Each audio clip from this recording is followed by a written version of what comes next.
ಅನುದಾನದ ವಿಚಾರದಲ್ಲಿ ರಾಜ್ಯಕ್ಕೆ ಅನ್ಯಾಯ ಆಗ್ತಿದೆ ಅನ್ನುವಂತ ಆರೋಪ ಮಂಡ್ಯದಲ್ಲಿ ಕೇಂದ್ರ ಸರ್ಕಾರದ ವಿರುದ್ಧ ಪ್ರತಿಭಟನೆ ನಡೆದಿದೆ. ಡಿ ದೇವರಾಜು ಅರಸು ಹಿಂದುಳಿದ ವರ್ಗಗಳ ವೇದಿಕೆಯಲ್ಲಿ ಪ್ರೊಟೆಸ್ಟ್ ಆಗಿರೋದು. ನಮ್ಮ ನೆಲ, ಜಲ, ಭಾಷೆ, ಸಂಸ್ಕೃತಿಯ ವಿಚಾರದಲ್ಲಿ ರಾಜ್ಯಕ್ಕೆ ಅನ್ಯಾಯವಾಗ್ತಾ ಇದೆ. ಮಂಡ್ಯದಲ್ಲಿ ಕೇಂದ್ರ ಸರ್ಕಾರದ ವಿರುದ್ಧ ಪ್ರತಿಭಟನೆ ಆಗಿರೋದು. ಡಿ ದೇವರಾಜು ಅರಸು ಅವರ ಹಿಂದುಳಿದ ವರ್ಗಗಳ ವೇದಿಕೆಯಲ್ಲಿ ಪ್ರೊಟೆಸ್ಟ್ ಆಗಿರೋದು. ಬಿಜೆಪಿ ಅಧಿಕಾರದಲ್ಲಿರುವಾಗ ರಾಜ್ಯಕ್ಕೆ ಮಾತ್ರ ಮಾನ್ಯತೆ ಸಿಗುತ್ತೆ. ಬಿಜೆಪಿಯವರ ಅಧಿಕಾರಕ್ಕೆ ಬಂದ್ರೆ ರಾಜ್ಯಕ್ಕೆ ಮಾನ್ಯತೆ ಇರುತ್ತೆ. ಯಾಕೆಂದ್ರೆ ಕೇಂದ್ರದಲ್ಲೂ ಬಿಜೆಪಿನೇ ಇರೋದು. ಅನುದಾನ, ತೆರಿಗೆ ಹಂಚಿಕೆ ಎಲ್ಲಾ ವಿಚಾರದಲ್ಲೂ ಕೂಡ ಬೇರೆ ಯಾವ ಪಕ್ಷ ಅಧಿಕಾರಕ್ಕೆ ಬಂದರೂ ದ್ರೋಹ ಎಸಗುತ್ತಾರೆ. ಕರ್ನಾಟಕಕ್ಕೆ ನ್ಯಾಯ ಕೊಡಿ ಅಂತ ಪ್ರತಿಭಟನೆಯ ಮೂಲಕ ಆಗ್ರಹಿಸಿದ್ದಾರೆ ಮಂಡ್ಯದ ಜನತೆ. ಮಂಡ್ಯದಲ್ಲಿ ಆಗಿರುವಂತಹ ಪ್ರತಿಭಟನೆ ಇದು.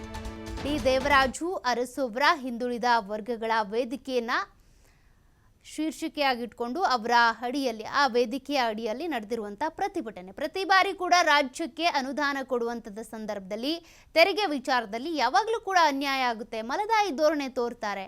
ನಮ್ಮ ನೆಲ, ಜಲ, ಭಾಷೆ ವಿಚಾರದಲ್ಲಿ ಯಾವಾಗಲೂ ತಾರತಮ್ಯ ಎಸಗ್ತಾರೆ. ಬಿಜೆಪಿ ರಾಜ್ಯದಲ್ಲಿ ಅಧಿಕಾರದಲ್ಲಿದ್ದರೆ ಚೆನ್ನಾಗಿ ಅನುದಾನ ಕೊಡ್ತಾರೆ. ಬಟ್ ಈಗ ಕಾಂಗ್ರೆಸ್ ಇರೋದ್ರಿಂದ ಈ ರೀತಿ ಮಲದಾಯಿ ಧೋರಣೆ. ಹೀಗಾಗಿ ಇದನ್ನು ನಿಲ್ಲಿಸಬೇಕು, ನಮಗೆ ಬರಬೇಕಾಗಿರುವಂಥ ಅನುದಾನ, ತೆರಿಗೆ ವಾಪಸಾತಿ ಎಲ್ಲವೂ ಬರಬೇಕು ಅಂತ ಪ್ರತಿಭಟನೆ ಮಾಡಿದ್ದಾರೆ. ರಾಜ್ಯಾದ್ಯಂತ ನಾವು ಒಂದು ಎಚ್ಚರಿಕೆಯ ಪ್ರತಿಭಟನೆಯನ್ನು ನಡೆಸಬೇಕಾಗುತ್ತದೆ. ಕೇಂದ್ರ ಸರ್ಕಾರಕ್ಕೆ ಸಹಕಾರವನ್ನು ಕೊಡೋ ನಿಟ್ಟಿನಲ್ಲಿ ನಮ್ಮ ಎಲ್ಲ ಕರ್ನಾಟಕ ರಾಜ್ಯದ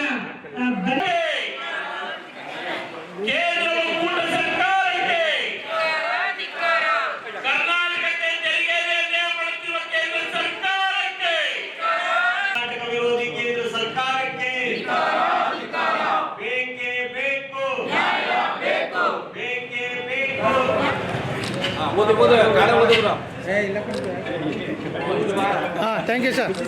ಅವ್ರ ಹಣಕಾಗಲೇ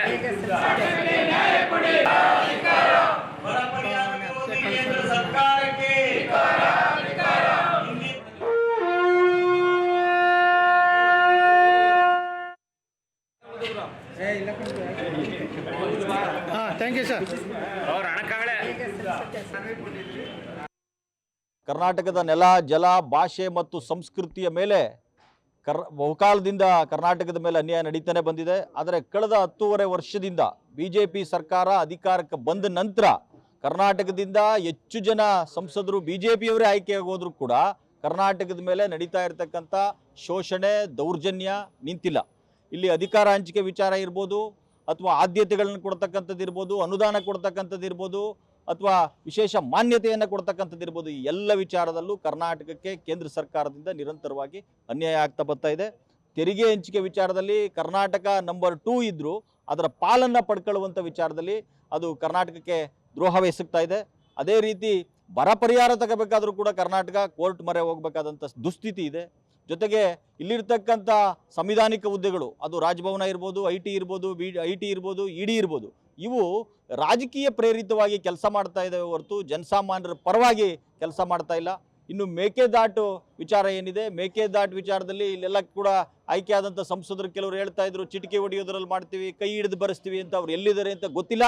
ಮೇಕೆದಾಟು ವಿಚಾರದಲ್ಲಿ ಕರ್ನಾಟಕಕ್ಕೆ ಭಾಳ ದೊಡ್ಡ ಅನ್ಯಾಯ ಆಗ್ತಾ ಇದೆ. ಕಾವೇರಿಗೆ ಪರಿಹಾರ ಅಂತಿರೋದೇ ಮೇಕೆದಾಟು. ಅದನ್ನು ಪರಿಹರಿಸುವಂಥ ನಿಟ್ಟಿನಲ್ಲಿ ಕೇಂದ್ರ ಸರ್ಕಾರ ಯಾವುದೇ ಕ್ರಮ ಕೈಗೊಂಡಿಲ್ಲ. ವಿಶೇಷವಾಗಿ ಸಾಂಸ್ಕೃತಿಕವಾಗಿ ಕೂಡ ಹಿಂದಿ ಏರಿಕೆ ಮಾಡ್ತಕ್ಕಂಥದ್ದು, ಇಲ್ಲಿಯ ಭಾಷೆಯನ್ನು ನಾಶ ಮಾಡ್ತಕ್ಕಂಥದ್ದು, ಇಲ್ಲಿಯ ಪರಂಪರೆಯನ್ನು ನಾಶ ಮಾಡ್ತಕ್ಕಂಥ ನಿಟ್ಟಿನಲ್ಲಿ ಕೇಂದ್ರ ಸರ್ಕಾರ ನಿರಂತರವಾಗಿ ಕಾರ್ಯಸೂಚಿಗಳನ್ನು, ಷಡ್ಯಂತ್ರವನ್ನು ರೂಪಿಸ್ತಾ ಇದೆ.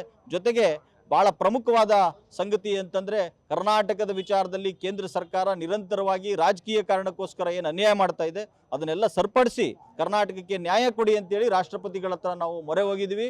ಈ ಹೋರಾಟ ಮಂಡ್ಯದಿಂದ ಆರಂಭ ಆಗಿದೆ, ಇಡೀ ಕರ್ನಾಟಕದಾದ್ಯಂತ ನಡಿಬೇಕು.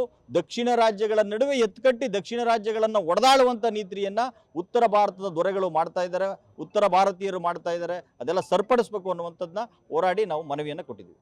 ಕರ್ನಾಟಕ ವಿರೋಧಿ ಕೇಂದ್ರ ಸರ್ಕಾರಕ್ಕೆ